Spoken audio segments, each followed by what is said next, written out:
Perkenalkan, nama saya Budi Setiawan. Saya di sini sebagai teknisi Balai Riset Budidaya Ikan Hias. Saya bekerja di sini sudah kurang lebih 18 tahun. Saya di sini sebagai tenaga ahli di ikan hias koi. Kebetulan kegiatan yang tiap hari saya lakukan ialah melakukan pemijahan ikan koi. Ada 3 metode pada ikan koi. Yang pertama buatan, semi buatan, dan alami. Yang akan kita bahas kali ini ialah semi buatan. Langkah pertama ialah seleksi induk. Kita menyeleksi induk untuk menentukan pematangan gonad dari jantan dan betina. Terus yang kedua, kita menyiapkan media pemijahan dan ada alat pendukungnya berupa substrat atau shelter telur. Di sini kita menggunakan tali rapia yang disuir-suir.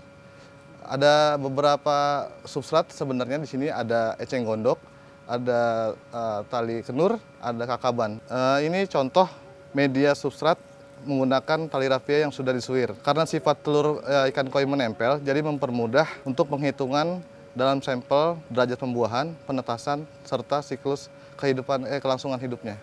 Seperti ini contohnya. Tahap selanjutnya kita melakukan penimbangan untuk menentukan dosis ovaprim yang kita gunakan dari jantan dan betina, dari mulai panjang badan, panjang total, serta berat badan ikan. Dalam pengukuran tersebut kita menggunakan pembiusan dengan menggunakan phenoxyetanol dengan dosis 0,4 ml per liter air. Setelah dibius, ikan bisa diukur, ditimbang untuk menentukan dosis ovaprim tersebut. Setelah itu, biasanya untuk si jantan, kisarannya 0,1 sampai 0,3 ml per kilo. Untuk si betina, biasanya 0,3 sampai 0,5 per kilo. Jadi setelah melakukan penyuntikan hormon perangsang, ikan baru kita satukan ke media pemijahan. Dalam pemijahan ikan koi, persiapan media yang kita gunakan ialah bak fiber, ukurannya kotak, kurang lebih 2 x 4 meter, dengan ketinggian air 80 cm.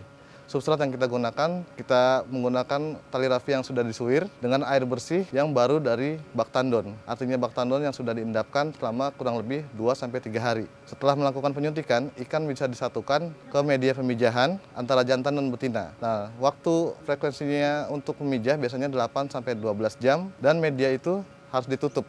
Media tutupnya kita menggunakan waring yang rapat, kalau bisa ditambah pemberat karena saat perkawinan itu ikan akan meloncat kurang lebih 2-3 meter loncatannya. Setelah pemijahan selesai, maka telur akan dilihat keesokan harinya pada hari pertama. Pada hari pertama biasanya telur akan terlihat untuk terbuahi atau tidaknya. Dilanjut di hari kedua mulai terlihat derajat penetasannya. Dan dilanjut di hari ketiga baru telur akan menetas. Setelah telur menetas, kita akan menunggu sampai hari ke-7 untuk memulai pemberian pakan ikan. Pakannya berupa Artemia SP sampai kurang lebih 2 minggu. Lalu setelah 2 minggu diberi pakan Artemia, baru kita masuk ke kolam pendederan.